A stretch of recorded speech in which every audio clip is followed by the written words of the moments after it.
हम पढ़ रहे हैं अपना सामाजिक विज्ञान का क्लास 6 का लेसन नंबर 10 जिसका नाम है सिंधु घाटी सभ्यता। तो आइएगा प्यारे बच्चों, आज हम सिंधु घाटी सभ्यता के बारे में इस लेसन के माध्यम से जानेंगे। आइएगा शुरू करते हैं।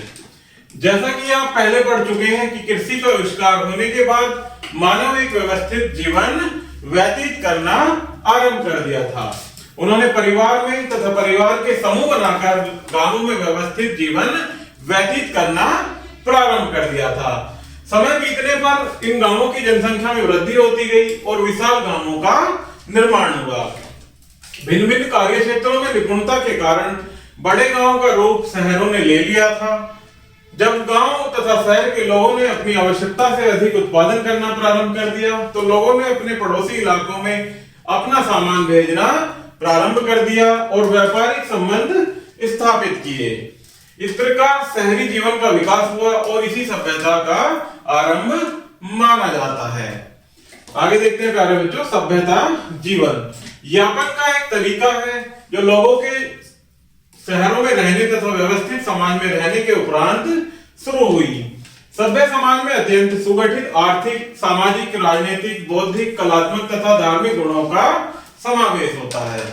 आगे बढ़ते हैं प्यारे बच्चों, हड़प्पा सभ्यता की खोज। कब, कैसे और कहां पर हड़प्पा सभ्यता की खोज हुई तो देखते हैं कि 150 वर्ष पूर्व जब पंजाब में पहली बार रेल की पटरियां बिछाई जा रही थी तब एक इंजीनियर ने हड़प्पा के कुछ टीलों की, जो कि अब पाकिस्तान में, हड़प्पा कहां पर है वर्तमान में, पाकिस्तान में, उनके अनुसार यह एक खेत के टीले की तरह था जिसमें विशिष्ट प्रकार की ईंटें भी लगी थी। अतः उन्होंने हजारों ईंट पुरानी इमारतों की दीवारों से निकाली और रेल की पटरियां बिछाई। कई इमारतें पूर्ण रूप से नष्ट कर दी गई।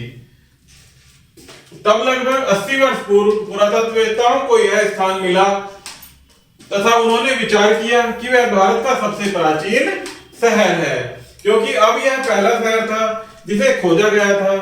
अन्य स्थान जहां इस प्रकार की इमारतें उपलब्ध हुई उसे भी हड़प्पा का नाम दे दिया गया। यह शहर लगभग 4700 वर्ष पूर्व विकसित हुए थे। इसे सिंधु घाटी की सभ्यता कहते हैं। हड़प्पा सभ्यता को क्या कहते हैं प्यारे बच्चों? सिंधु घाटी की सभ्यता, क्योंकि सर्वप्रथम सिंधु नदी तथा इसी की सहायक नदियों के किनारे मैदानी इलाकों में ही इसी घाटी के अवशेष प्राप्त हुए हैं। हालांकि पुरातत्ववेत्ताओं ने इसे हड़प्पा की सभ्यता कहना पसंद करते हैं। ऐसा इसलिए क्योंकि पुरातत्व में एक मान्यता है कि जब किसी प्राचीन सभ्यता या संस्कृति का नाम लिया जाता है तो इसे उस आधुनिक स्थान के नाम से पुकारा जाता है जहां पर अब वह स्थित है। इसलिए वो लोग इसे क्या कहना पसंद करते थे? हड़प्पा की सभ्यता। अब देखते हैं प्यारे बच्चों हड़प्पा की सभ्यता का विस्तार। आजकल पाकिस्तान में तथा भारत के उत्तर पश्चिमी भाग हड़प्पा सभ्यता के केंद्र थे। विद्वानों का मानना है कि हड़प्पा, घाघर और मोहनजोदड़ो नामक स्थान हड़प्पा सभ्यता के केंद्र थे। हड़प्पा सभ्यता की पूर्वी सीमा पर बरगांव, मनपुर और आलमपुर, जो कि उत्तर प्रदेश में है, आलमपुर में बसे हैं। उत्तर सीमा पर जम्मू में नंद तथा पंजाब में रोपड़ तथा रानीगढ़ी द्वारा प्रदर्शित होती है। कुछ अन्य महत्वपूर्ण स्थान हैं। राजस्थान में कालीबंगन, गुजरात में लोथल, हरियाणा में बनावली और मैथल तथा पाकिस्तान में सुतकाजन दील। ये क्या है? कुछ यहाँ के इस सभ्यता के महत्वपूर्ण स्थान हैं। आगे देखते हैं प्यारे बच्चों हड़प्पा तथा मोहनजोदड़ो की स्थिति। इस सभ्यता के दो मुख्य स्थान हड़प्पा तथा मोहनजोदड़ो हैं। हड़प्पा पश्चिमी पंजाब में रावी नदी के तट पर स्थित है। यह हड़प्पा सभ्यता का सर्वप्रथम नगर माना जाता है। इस सभ्यता के अवशेष 5 किलोमीटर क्षेत्र में फैले हैं। मोहनजोदड़ो सिंधु नदी के तट पर सिंध के ललकाना नामक स्थान पर स्थित है। यह हड़प्पा सभ्यता का सबसे विशाल स्थान है। इनमें से अधिकतर शहर 2 या 2 से अधिक भागों में विभाजित थे। पश्चिम दिशा का भाग अक्सर छोटा तथा ऊंचा होता था। पुरातत्ववेत्ताओं ने इसे नगर दुर्ग कहा है। क्या कहा है पुरातत्ववेत्ताओं ने इसे? नगर दुर्ग, जहां पर शासक रहते थे। पूर्वी भाग अधिकतर बड़े परंतु नीचे बने थे। जो पूर्व के भाग थे वो कैसे थे प्यारे बच्चों, बड़े तो थे परंतु नीचे थे। इसे नीचा शहर भी कहा जाता था, अर्थात वो नीचे होने के कारण उन्हें क्या कहा जाता था, नीचा शहर। इस भाग में साधारण मनुष्य रहा करते थे। अधिकतर हर भाग के चारों ओर पक्की ईंटों का घेरा होता था। ये ईंटें इतनी पक्की थी कि हजारों वर्षों तक मजबूत टिकी रही। घर, नालियां तथा सड़कें साधारणतः एक मंजिल या 2 मंजिल के होते थे। अधिकतर घरों में अलग स्नान गृह थे तथा कुछ में पानी की व्यवस्था के लिए कुएं भी थे। अधिकतर शहरों में ढकी हुई नालियां थी। ये सीधी पंक्तियों में बनाई गई थी। प्रत्येक नाली का ढलान उपयुक्त था जिससे पानी स्वयं बाहर निकल जाए। अक्सर ये नालियां बाहर गलियों या सड़कों की नालियों से जुड़ी होती थी तथा छोटी नालियां बड़ी नाली से जुड़ती थी। सभी नालियां ढकी होने के कारण बीच बीच में निरीक्षण स्थानों पर द्वारा सफाई की जाती थी। आगे देखते हैं प्यारे बच्चों, विशाल स्नानागार। कुछ शहरों में नगर दुर्ग में मुख्य इमारतें बनी थी। उदाहरण के लिए मोहनजोदड़ो में एक बड़ा स्नानागार था। इसके किनारे सीमेंट से ढकी ईंटों तथा कारकोल द्वारा बनाए गए थे जिससे इसमें पानी रुक सके। नीचे उतरने के लिए इसमें 2 तरफ से सीढ़ियां थी और इसके चारों ओर कमरे बनाए गए थे। पानी शायद कुएं से लिया जाता था तथा प्रयोग करने के पश्चात नालियों द्वारा बाहर निकाल दिया जाता था। शायद कुछ महत्वपूर्ण लोग इसी स्नानागार में मुख्य अवसरों पर स्नान करने आते थे। आगे देखते हैं प्यारे बच्चों, मोहनजोदड़ो के अन्य कोठार या गोदाम, अर्थात जो मोहनजोदड़ो के कुछ जिसमें अनाज रखा जाता था वो कोठार या गोदाम। मोहनजोदड़ो की दूसरी महत्वपूर्ण इमारत अन्य कोठार थे जिसे नगर दुर्ग में बनाया गया था। इनमें ईंटों से बने 27 खाने बने थे जो एक दूसरे को हवादार खिड़कियों द्वारा काटते थे। इनमें गोलाकार ईंट निर्मित मंच बने थे जिन पर शायद अनाज के दाने निकाले जाते होंगे, ऐसा प्यारे बच्चों मानना विद्वानों का रहा है। के बाद देखते हैं सभा भवन। विशाल स्नानागार के दूसरी ओर एक बड़ी इमारत बनी थी जिसमें शायद उच्च प्रशासनिक पदों पर कार्यरत लोगों के रहने का प्रबंध था। इसमें 33 फीट वर्ग का एक बरामदा था जिसमें 3 खुले बरामदे बने थे। अन्य महत्वपूर्ण इमारतें थी जिसे क्या कहते थे, सभा भवन। यह एक 80 वर्ग फीट का विशाल भवन होता था। आगे देखते हैं हड़प्पा का विशाल अन्न कोठार। अभी हमने पढ़ा मोहनजोदड़ो के अन्न कोठार के बारे में, अब देखते हैं हड़प्पा का विशाल अन्न कोठार के बारे में।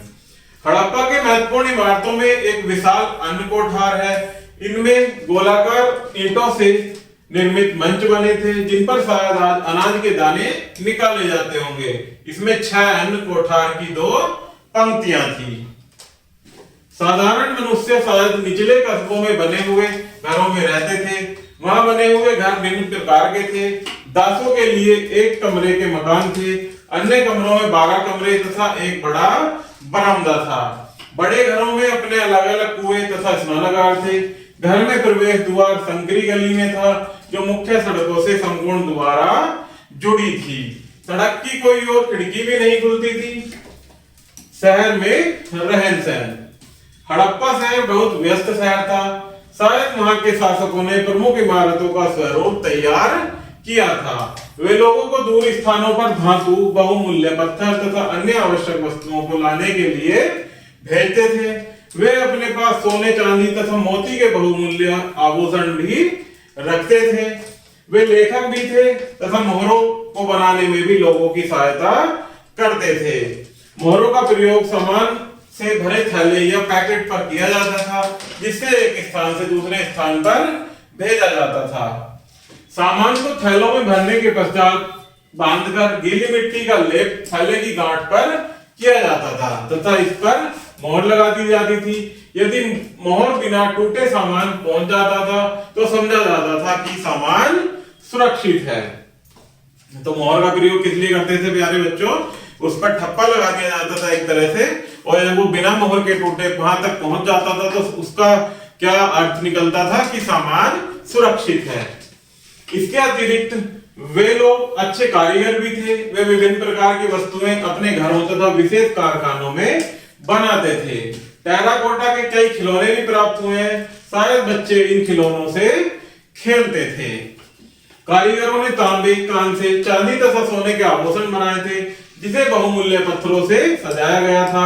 हड़प्पा सभ्यता की सबसे प्रसिद्ध कलाकृति कांसे की नृत्यांगना है। ये देख सकते हैं प्यारे बच्चों, नाचती हुई लड़की जो कांसे की बनी हुई एक नृत्यांगना है, अर्थात नृत्य करती हुई, जो कि मोहनजोदड़ो से मिली है। उसने बहुत अधिक संख्या में चूड़ियां पहनी हुई हैं। औजारों, हथियारों, आभूषणों तथा बर्तनों को बनाने के लिए कांसे तथा तांबे का प्रयोग किया जाता था। सोने तथा चांदी का प्रयोग आभूषण तथा बर्तन बनाने के लिए होता था। शायद सबसे आश्चर्यजनक वस्तु मोती, बाट तथा ब्लेड थे। बाटों को सावधानी पूर्वक तथा सफाई से डाला गया था। ये चार्ट के बने थे, जो एक मजबूत पत्थर होता था। वे शायद मूल्यवान पत्थरों तथा धातु को तोलने के लिए प्रयोग होते थे। नेक्स्ट है प्यारे बच्चों, औजार। हड़प्पा के लोग तांबे, कांसे तथा औजार पत्थरों के बनाते थे। उनके प्राथमिक औजार थे चपटी, कुल्हाड़ी, चाकू, भाले तथा तीर के सिर से बनाया करते थे। इस सभ्यता के अगले चरणों में वे लोग कटार और बिना दांतों वाले हथियार का भी प्रयोग करने लगे थे। लोग तांबे तथा कांसे को ढालने की कला पहले से ही जानते थे कि तांबे तथा कांसे को कैसे ढाला जाता है। बर्तन बनाना। हड़प्पा के अधिकांश स्थानों के बर्तन सादे थे, परंतु कुछ स्थानों पर इन्हें रंगा जाता था, अर्थात इन पर चित्रकारी की जाती थी।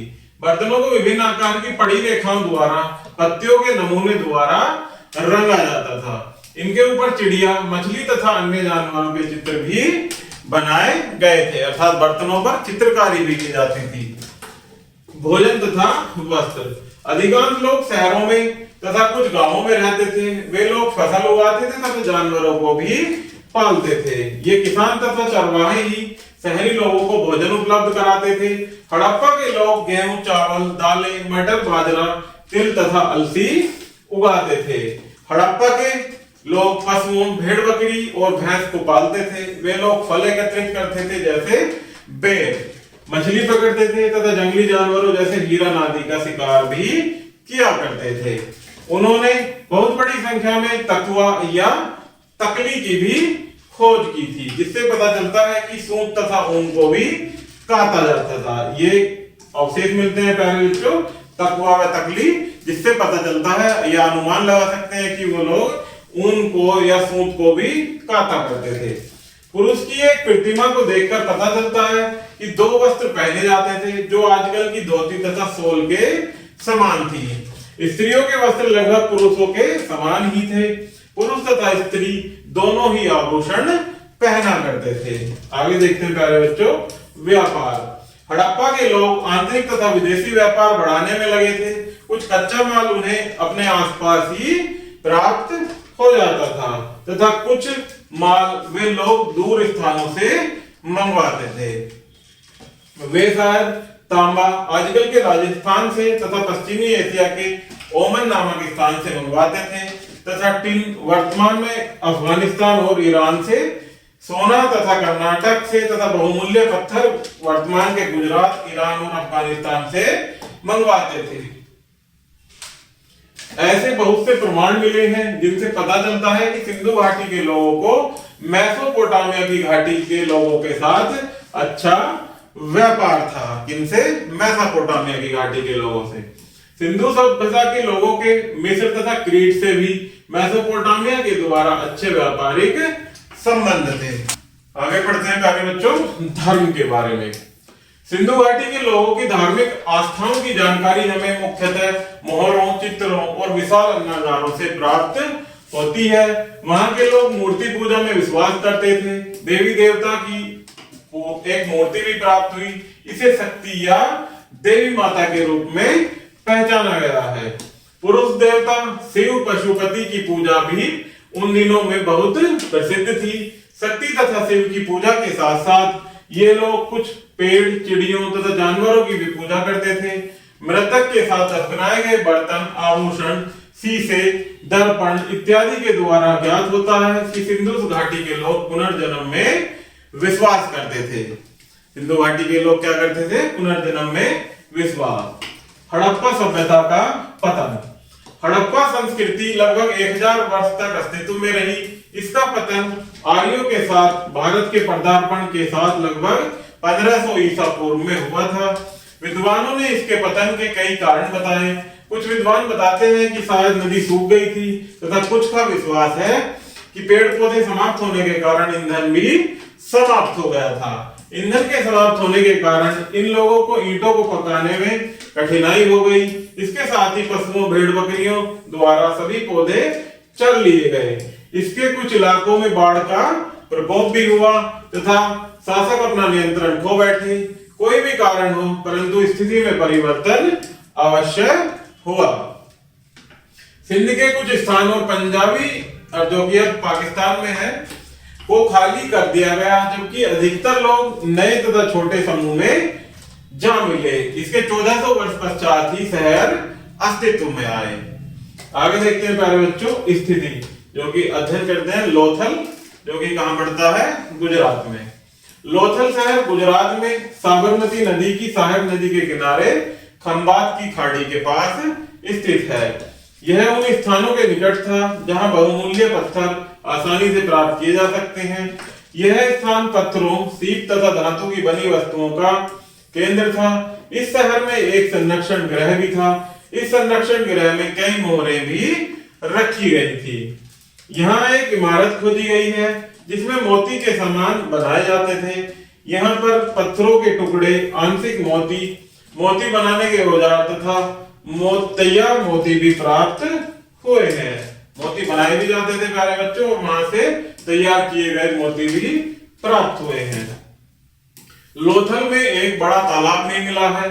शायद यह तालाब जहाजों के खड़े होने तथा मरम्मत करने का स्थान था, जहां नाव तथा जहाज समुद्र से आते जाते थे। सामान को चढ़ाया तथा उतारा भी यहीं से जाता था। आगे प्यारे बच्चों इसी क्रम में आगे बढ़ते हुए देखते हैं कुछ मुख्य बिंदु। इसमें पहला है भारत के क्षेत्रों में शहरी या नगरीय सभ्यता लगभग 4700 वर्ष पूर्व प्रारंभ हुई। इस सभ्यता का प्रथम स्थान पुरातत्ववेत्ताओं द्वारा हड़प्पा नामक स्थान लगभग 80 वर्ष पूर्व खोजा गया, अतः इसे हड़प्पा सभ्यता कहा जाता है।